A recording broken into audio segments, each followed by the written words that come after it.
எல்லோரும் சாப்பிட்டீங்களா? நல்லா இருக்கீங்களா? நம் மீது இறைவனின் சாந்தியும் சமாதானம் நிலவட்டமாக. மழை பெய்து கொண்டிருக்கிறது. அதனால் எல்லோரும் கவனமாக இருங்க. குழந்தைகளை வெளியே விடாதீங்க. 3 நாளைக்கு மழை இருக்குன்னு சொல்லியிருக்காங்க. வீட்டுக்கு தேவையான மெழுகுவர்த்தி எல்லாம் வாங்கி வச்சுக்கோங்க. வீட்டை சுற்றியும் பூச்சி ஈச்சி வராமல் இருக்கிறதுக்கு ப்ளீச்சிங் பவுடர் போட்டு விட்டுக்கோங்க. கவனமாக இருங்க. வெளியே போகாதீங்க.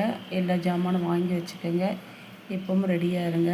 வீட்டு பக்கத்தில் சாக்கடை எதுவும் இருந்துச்சுன்னா நல்லா அடைப்பு எடுத்து விட்றாங்க. அப்போ தான் தண்ணி சீக்கிரம் போகும்.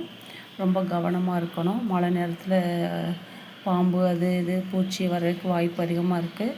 அதனால் வீட்டை சுற்றி ப்ளீச்சிங் பவுடர் போட்டு கவனமாக இருங்க. உங்களையும் உங்கள் குழந்தைகளையும் பாதுகாத்துக்குங்க. நமக்கு ஒரு வீடு தான் இன்னொரு வீடுக்கு பாதுகாப்பு. அதனால் கவனமாக இருக்கணும். அதுக்கப்புறம் தான் நம்ம கவர்மெண்ட் அவங்க வருவாங்க. முன்னாலே நம்ம சேஃபாக இருக்கணும்.